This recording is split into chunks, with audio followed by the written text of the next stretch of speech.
Hello learner, this is a commerce educator Neha. So today I have come up with the unit 2 of class 11th accountancy, which is basic terms of accounting. So let's start. Basic terms in accounting में सबसे पहली जो हम term पढ़ेंगे which is entity. Entity का मतलब क्या होता है? एंटिटी बेसिकली डिफाइन करती है किसको? बिजनेस यूनिट को। ठीक है, इसका मतलब क्या होता है? एक बिजनेस यूनिट जिसकी अपनी क्या है? एक इंडिविजुअल आइडेंटिटी है, यानी कि उसका एक नाम है मार्केट में, उसी नाम से ही हम उसको जानते हैं। Entity means a reality that has a definite individual existence. Business entity means a specifically identifiable business enterprises, यानी कि ये कह रहे हैं वो बिजनेस एंटरप्राइजेस, वो बिजनेस यूनिट जिसको हम इंडिविजुअली आइडेंटिफाई कर सकते हैं। फॉर एग्जाम्पल, अगर एक बिजनेस का नाम है ABC लिमिटेड, ठीक है, no doubt it is a business unit but it is known from ABC, है ना, ये इसका नेम है ABC। तो बेसिकली क्या है, अब फर्म तो और भी होंगी, सपोज जैसे XYZ है, ये अनदर फर्म है, तो ये फर्म अपने आप में इससे कैसे अलग है? क्योंकि इसका नेम अलग है, इसका नेचर ऑफ बिजनेस में भी अलग हो सकता है। ठीक है, तो इसकी क्या है, मार्केट के अंदर एक अलग से अपनी आइडेंटिटी है। तो बेसिकली एंटिटी का मतलब ही क्या है? जहाँ पे इंडिविजुअल एग्जिस्टेंस होती है इन रियल लाइफ, ठीक है, एंड उसको हम इंडिविजुअली आइडेंटिफाई कर सकते हैं उनके नेम से। An accounting system is always devised for a specific business entity, also called accounting entity. अब ये जो entity होती है वो क्या करती है? accounting system को adopt करती है, तो इसीलिए हम इसको कहते हैं accounting entity। means any entity which is following their accounting system or maybe maintaining their accounts from year to year, these are also known as accounting entity. Example is club, corporation, limited liability company, partnership, sole trader and cooperative, this all are types of business entity। यानी कि एक business entity अलग अलग type की हो सकती है। ये कोई एक पर्सन भी बिजनेस को रन कर सकता है जिसको हम बोलते हैं सोल ट्रेडर, ठीक है, और कहीं सारे लोग मिलके भी कर सकते हैं जिसको हम बोलते हैं पार्टनरशिप, ठीक है, और हम एंटरटेनमेंट पर्पस के लिए काफी सारे लोग मिलके भी इसके अंदर कॉन्ट्री कर सकते हैं, तो वो सारी हमारी क्या होती है? Business entity. Now business transaction. Transaction का मतलब ही क्या होता है? एक्सचेंज करना, यानी कि लेन देन, ठीक है। और बिजनेस ट्रांजैक्शन क्या होगा? जब बिजनेस ट्रांजैक्शन करेगा, यानी कि बिजनेस एक्सचेंज करेगा। अब ये एक्सचेंज होता किसका है? एक्सचेंज होता है गुड्स एंड सर्विसेज का, जो कि एक बिजनेस करता है। And in return of this exchange what a business will get, they will get money. In return उनको क्या मिलेगा? मनी मिलेगी। तो बेसिकली बिजनेस ट्रांजेक्शन का मतलब क्या है कि जब भी एक बिजनेस किसी भी गुड्स एंड सर्विसेज को सेल करता है, मे बी वो बिजनेस जो है दूसरे बिजनेस को गुड्स एंड सर्विसेज सेल करे, हो सकता है वो बिजनेस कस्टमर को गुड्स एंड सर्विसेज सेल करे। अल्टीमेटली क्या हो रही है? ट्रांजेक्शन हो रही है, यानी कि लेन देन हो रहा है, जहाँ पे एक बिजनेस अपने गुड्स एंड सर्विसेज को कस्टमर को डिलीवर करेगा एंड कस्टमर क्या करेगा? इन रिटर्न उसको मनी पे करेगा, ठीक है। अब ये जरूरी नहीं है कि कैश ही पेमेंट हो, सम टाइम ऐसा भी हो सकता है कि क्रेडिट पेमेंट हो रही हो, लेकिन अब पेमेंट बेशक से क्रेडिट पे हो, कि मे बी आप शायद इंस्टॉलमेंट में दे रहे हो या आफ्टर सम टाइम आपने प्रॉमिस किया है कि आप उसको पे कर दोगे, बट यू हैव टू पे दैट अमाउंट, ठीक है, तो रिटर्न तो करोगे आप उसको, राइट। तो business event involving some value between two और मोर एंटिटी, यानी कि किसी भी चीज को जब हम एक्सचेंज करते हैं, कोई भी वैल्यू को हम एक्सचेंज कर रहे हैं, it can be a purchase of goods and receipt of money, यानी कि जहाँ पे हम गुड्स को परचेज भी कर सकते हैं, मनी को रिसीव भी कर सकते हैं। This it can be a cash transaction और अ क्रेडिट ट्रांजेक्शन, की उधार पे भी हो सकती है ट्रांजेक्शन और कैश में भी हो सकती है ये transaction. Example of business transaction is ABC limited, एक कंपनी है, ठीक है, या एक बिजनेस है जो क्या कर रही है? इस पर्सन को, इस कस्टमर को जिसका नाम है गीता, उसको ये दे रही है क्या? Goods and services. In return Geeta क्या कर रही है? 2500 मनी उसको पे कर रही है। तो ये क्या हुआ? ट्रांजेक्शन हुआ। ABC लिमिटेड ने गुड्स डिलीवर की गीता को एंड गीता ने रिटर्न उनको मनी पे करी। Example of business transaction is ABC limited, एक कंपनी है, ठीक है, या एक बिजनेस है जो क्या कर रही है, इस पर्सन को, इस कस्टमर को जिसका नाम है गीता, उसको ये दे रही है क्या, goods and services. In return Geeta क्या कर रही है, 2500 मनी उसको पे कर रही है। तो ये क्या हुआ, ट्रांजेक्शन हुआ, एबीसी लिमिटेड ने गुड्स डिलीवर की गीता को एंड गीता ने रिटर्न उनको मनी पे करी।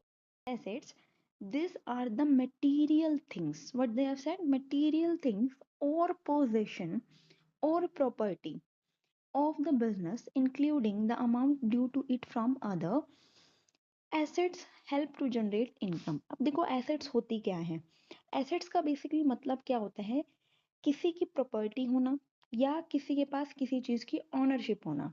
लेट्स सपोज अगर आपके पास आपका घर है, तो वो घर आपकी क्या हो गई, एसेट्स हो गई। क्यों, क्योंकि उसका जो पोजेशन है, उसकी जो ऑनरशिप है वो आप ही के पास है। अब उस घर को अगर सपोज आप रेंट पे दोगे तो आपको इनकम जनरेट होगी, राइट। तो ये एसेट्स जो है वो क्या होती है, या तो जिसकी ऑनरशिप आपके पास हो, जिसका पोजीशन आपके पास हो। Second thing they are saying about the material thing, मतलब मटेरियल से बना हुआ है, राइट। एंड ये आपको इनकम जनरेट करने में भी हेल्प करता है। जैसे मैं अभी रेंट का एग्जांपल लिया था, तो बिजनेस भी क्या करता है, अपनी वर्क को ऑपरेट करने के लिए, अपने बिजनेस को ऑपरेट करने के लिए कहीं सारी एसेट्स को परचेज करता है। जैसे लैंड एंड बिल्डिंग। अब ये जो लैंड है जिसके ऊपर वो बिजनेस कर रहा है, अल्टीमेटली वो लैंड को अगर रेंट पे दे, या लैंड पे जो वो बिजनेस ऑपरेट कर रहा है जिसकी वजह से वो अपने गुड्स को सेल कर पा रहे हैं, रिटर्न उसको मनी रिसीव हो रही है। प्लांट एंड मशीनरी, कोई भी मशीनरी अगर या इक्विपमेंट अगर वो लगा रहे हैं, तो ये सारी जो एसेट्स मानी जाती हैं वो क्यों मानी जाती हैं, क्योंकि एक तो ये लॉन्गर टाइम के लिए हम ले रहे हैं, सेकेंडली ये हमारे को क्या करती है, इनकम जनरेट करती है। Assets can be classified into two category. First is fixed asset, then the another one is current asset. अभी देखो फिक्स को फिक्स क्यों कहा जा रहा है, यहाँ पे इसका नाम फिक्स क्यों है, क्योंकि ये क्या होगी, इजीली चेंज नहीं होती। इट मीन्स ये वो एसेट्स होती हैं जिसको हम इतना इजीली एक्वायर या हम सेल नहीं कर सकते। एक तो ये लार्ज अमाउंट में होती है, ठीक है, फर्स्ट क्या होता है, एक तो ये लार्ज अमाउंट में होती है। सेकेंड इज ये जो एसेट्स हम जब परचेज करते हैं, ये हम बेसिकली किसके लिए करते हैं, मोर देन 1 ईयर के लिए हम इसको परचेज करते हैं। लेकिन जब हम करंट एसेट्स की बात करते हैं, इट मीन्स ये वो एसेट्स होती हैं जिसको हम क्या करेंगे, 1 साल या उससे कम के लिए ही हम क्या करते हैं, परचेज करते हैं, या 1 साल या उससे कम के लिए ही हमें ये बेनिफिट देती हैं। एग्जाम्पल देखो फिक्स एसेट्स का, tangible assets, intangible asset. Tangible assets का मतलब क्या होता है, जिसको आप टच कर सकते हो, जिसको आप देख सकते हो, ठीक है। जैसे क्या हो गई, लैंड एंड बिल्डिंग हो गई, ठीक है, मशीनरी हो गई। ये सारी वो एसेट्स हैं जो हमारी टेंजिबल की कैटेगरी में आती है, जिनको हम देख सकते हैं। इनटेंजिबल एसेट्स हमारी क्या होती है, जिसको हम देख या छू नहीं सकते, ठीक है। ना तो हम इसको टच कर सकते हैं, ना ही हम इसको देख सकते हैं।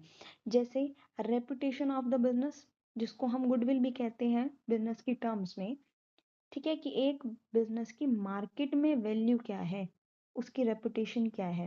तो ये सारी हमारी किसके अंदर आ जाती है, इंटेंजिबल एसेट्स की फॉर्म में आ जाती हैं। अब वही देखो करंट एसेट्स में क्या है, cash and cash equivalents. Cash usually हम क्या करते हैं, थोड़े टाइम के लिए अपने पास रखते हैं। इन्वेंट्री यानी कि स्टॉक हो गया। अब स्टॉक भी क्या होगा, जैसे जैसे सेल हो जाएगा नया स्टॉक लेकर आएंगे। यानी कि ऐसा तो नहीं कि परमानेंटली हमारे पास वो अवेलेबल रहेगा फॉर मोर देन 1 ईयर। तो ये होती है हमारी current asset.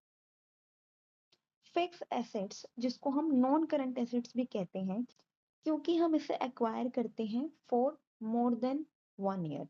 Assets which are acquired for relatively longer period, या तो हम इसको कह रहे हैं कि हम लॉन्गर पीरियड के लिए, उसी को ही हम कहते हैं फिक्स एसेट्स। बेसिकली यहाँ पे लॉन्गर का मतलब क्या है, for more than 1 year. They help in the generation of the income and not meant for the resale. Basically ये सिर्फ और सिर्फ किस पर्पस के लिए एक्वायर करते हैं, इसको हम इनकम जनरेट करने के लिए एक्वायर करते हैं, ना कि इसको दोबारा सेल करने के पर्पस से। जैसे एक बिजनेस, फिक्स एसेट्स में इन्होंने एग्जांपल भी दे रखा है, land and building, plant and machinery, furniture, computer, motor vehicle and long term investment. अब यहाँ पे जो ये लैंड एंड बिल्डिंग या मशीनरी ले रही है बिजनेस, ऐसा तो नहीं है कि सिर्फ और सिर्फ मुझे फर्दर सेल करने के लिए ले रही है। बेसिकली जो एम है लैंड को एक्वायर करने का या बिल्डिंग को एक्वायर करने का, वो क्या है कि ज्यादा से ज्यादा इसके ऊपर प्रोडक्शन करके वो क्या करे, इसको फर्दर सेल कर पाए, गुड्स एंड सर्विसेज को। तो बेसिकली इनकम अर्न करने के लिए ही ये लोग फिक्स एसेट्स को एक्वायर करते हैं, ना कि रीसेल पर्पस के लिए। Fixed assets are classified into following category. Tangible assets, intangible asset, wasting assets and fictitious assets. अब वही tangible assets, tangible assets basically क्या होती है हमारी, जिसको हम क्या कर सकते हैं कि उसकी डेफिनेट शेप होती है, यानी कि उसकी फिजिकल एग्जिस्टेंस होती है। जैसे हम ये कह सकते हैं इसको कि जिसको हम देख सकते हैं या जिसको हम टच कर सकते हैं। ठीक है, यानी कि उसकी फिजिकल एग्जिस्टेंस है, उसी को हम बोलते हैं टेंजिबल एसेट। जैसे लैंड एंड बिल्डिंग हम उसको देख सकते हैं, मशीनरी को हम देख सकते हैं, फर्नीचर को हम देख सकते हैं। Next is intangible assets. Intangible assets क्या होती है, जिनकी कोई फिजिकल एग्जिस्टेंस नहीं होती, मीन्स इसको हम ना तो देख सकते हैं ना ही हम इसको छू सकते हैं। ठीक है, तो ना तो हम देख सकते हैं ना ही हम टच कर सकते हैं इसको, इसकी कोई फिजिकल एग्जिस्टेंस बेसिकली नहीं होती है, but are represented by the right in the certain things are called intangible assets. लेकिन ऐसा नहीं है कि हमारा इसके ऊपर कोई राइट नहीं होता। जैसे गुडविल का, यानी कि जो बिजनेस की रेपुटेशन है वो किसके एंड में होती है, बिजनेस के एंड में ही होती है।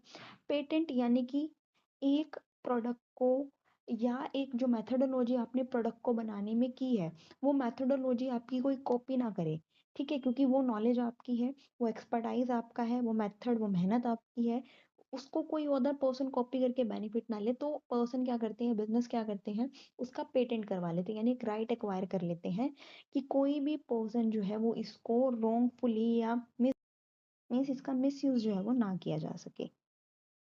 Now is wasting assets. Wasting assets का मतलब क्या होती है, जो एग्जॉस्ट हो जाती है टाइम के साथ, to the extent of the extraction are called wasting assets. जैसे कि माइंस हो गया, क्वेरल हो गया, ऑयल हो गया। अब जैसे हम माइनिंग करते हैं, तो माइनिंग करेंगे, खुदाई जब हम करते हैं तो एक लिमिटेड अमाउंट ऑफ चीजें आप निकाल सकते हो, एंड कुछ टाइम बाद जब वो चीजें दोबारा रिप्रोडक्शन होने में टाइम लगता है चीजों को, उसके बाद वो क्या होती है, उतनी स्पीड से नहीं आती, यानी कि पर्टिकुलर टाइम ऑफ एक्सटेंट होता है, या आप ये कह सकते हैं एक लिमिट होती है उस चीज की जिसको आप एक्वायर कर सकते हो। तो ये होती है हमारी वेस्टिंग एसेट, जो टाइम के साथ वेस्ट हो जाती है या एग्जॉस्ट हो जाती है, एक लिमिटेड टाइम पीरियड तक ही जो है वो आप उसको यूज कर सकते हो। fictitious assets, fictitious assets क्या होती है, जिसकी कोई वैल्यू नहीं होती, but are shown in the books of account only for the technical reason are called fictitious assets। जैसे कि preliminary expenses and discount on issue of debenture and underwriting commission. अभी देखो प्रिलिमिनरी एक्सपेंसेस क्या है, preliminary expenses होते हैं, जैसे for example अगर आपने किसी एसेट्स को या अदर थिंग्स को एक्वायर करने के लिए कोई खर्चे कर रखे हैं, या कंपनी बेसिकली क्या करती है, जब अपने शेयर्स इशू करती है, जब कंपनी क्या करती है, अपने शेयर्स इशू करती है, तो उस शेयर्स को इशू करने के लिए हो सकता है कि उसने कुछ एडवर्टीजमेंट की हो, या प्रोडक्ट को सेल करने के लिए कुछ एडवर्टीजमेंट की हो, ठीक है, या ब्रोकरेज कमीशन दी हो, तो वो तो आ जाती है हमारी अंडर राइटिंग कमीशन के अंदर। लेकिन कुछ अदर एक्सपेंसेस एडवर्टीजमेंट से रिलेटेड, प्रोडक्ट से रिलेटेड अगर उसने किए हैं, तो वो सारे आ जाते हैं हमारे प्रिलिमिनरी एक्सपेंसेस के अंदर, जिनको हम सिर्फ और सिर्फ ऐसे अपने जो बुक्स ऑफ अकाउंट होते हैं उसमें एज अ रिकॉर्ड के लिए हम शो करते हैं। इसका एज सच इन फ्यूचर में कोई यूज नहीं होता है या कोई बेनिफिट नहीं देती है। इसको हम बेसिकली रिकॉर्ड सिर्फ इसलिए करते हैं अपने नॉलेज के लिए कि हमने कितना खर्च किया है इन चीजों के ऊपर। Current assets, current assets basically ये वो एसेट्स होती हैं जिनको हम एक्वायर करते हैं फॉर 1 ईयर और may be less than 1 year, यानी कि जिनको हम 1 साल या उससे कम साल के लिए एक्वायर करते हैं, यानी कि assets which are held for a short period are called as current assets. These are the assets acquired with an intention of converting them into cash, कि किस इंटेंशन से उसको लेते हैं कि हम इसको कैश यानी कि रीसेल पर्पस के लिए बेसिकली हम इसको एक्वायर करते हैं, और consuming them during the normal operating cycle of the business basically 1 year. ठीक है, तो basically current assets are the those assets which we acquire for a shorter period of time, means less than 1 year और for a 1 year, and basically इसको हम किसके लिए लेते हैं, रीसेल पर्पस के लिए लेते हैं। ठीक है, लेकिन फिक्स एसेट्स क्या आती है, जिसको हम रीसेल पर्पस के लिए नहीं लेते हैं and for more than 1 year होती हैं। Example stock, bill receivable, cash in hand, cash at bank, यानी कि वो कैश जो हमारा बैंक अकाउंट में है, वो कैश जो एक बिजनेस अपने पास ज्यादा कैश मेंटेन करके चलती है। These are the examples, debtor, cash in hand, stock, like short term assets भी बोलते हैं हम इन करंट एसेट्स को। So that's all for today. If you like my content and my way of teaching, so please like and share the video with your friends and subscribe my channel also. Thank you.